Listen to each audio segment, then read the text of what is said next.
not even close to being ready. And I'm doing everything I can to keep this family from falling apart.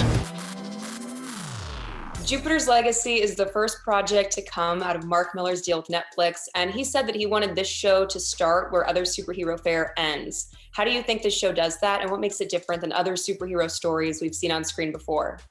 Well, I think this deals with human, relatable themes. You know, what is it like having the responsibility of this so long and then looking back on it all and realizing maybe you weren't as present of a father as you should have been? Or this code that you've always, believed in so strongly and lived by and expected everybody else to live by, suddenly was being questioned. There's real, current themes at play, which I think makes it relatable and a little bit more subversive in a lot of ways. For one, it comes from the mind of Mark Millar, and for people who know his work, they know what I mean, but for people who don't, they're about to find out. A lot of people love superhero films. Some people don't because they feel they're a little bit glossy. This is not that. This is dark. This is gritty. I think the main difference about Jupiter's Legacy is the fact that it really, really focuses on relationships and family dynamics. The core of our show is a family drama. The man I knew was never at home when I was a kid. Too busy saving the world. Mark Millar has said that he wanted to tell the greatest superhero story of all time with Jupiter's Legacy. What do you think makes this the greatest superhero story of all time? I absolutely love its span and breadth. I mean, I don't know a huge lot about superheroes, but what I loved when I read it was that you have these characters in the 1920s and you follow this origin story at the same time as you see them, how they are in the present day. Yeah, I just think it's span and breadth and detail and complexity and gray areas. I just find it endlessly fascinating.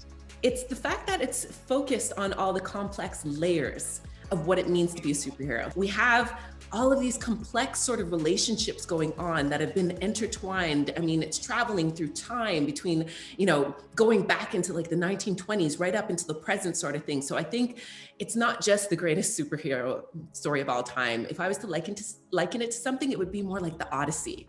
It's that epic journey that we're going on, right? Traveling through space and time and finally getting to a point where we get to meet us here in the present. I think there's an epicness to it. It feels like there is sort of like Greek mythology or Shakespeare or something like that. It feels like you feel that sort of storytelling and that sort of relationships that everybody, like you see it in a big level. And I think also seeing it, you never see people at the beginning and the end.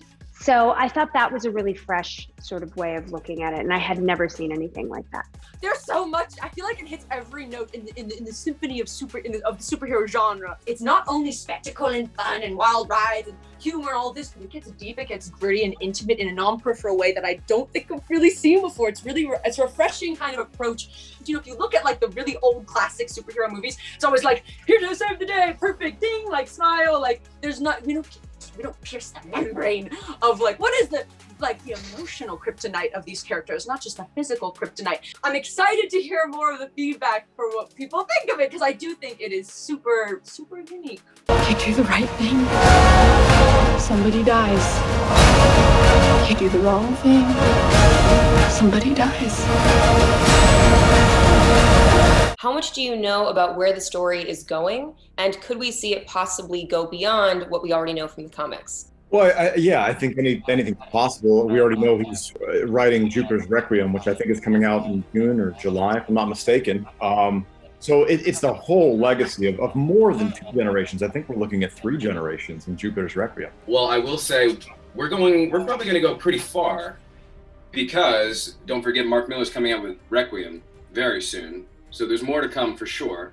And there's been a question that when I read the comics and when I've been watching the series is, why were they chosen, and why were they given these powers?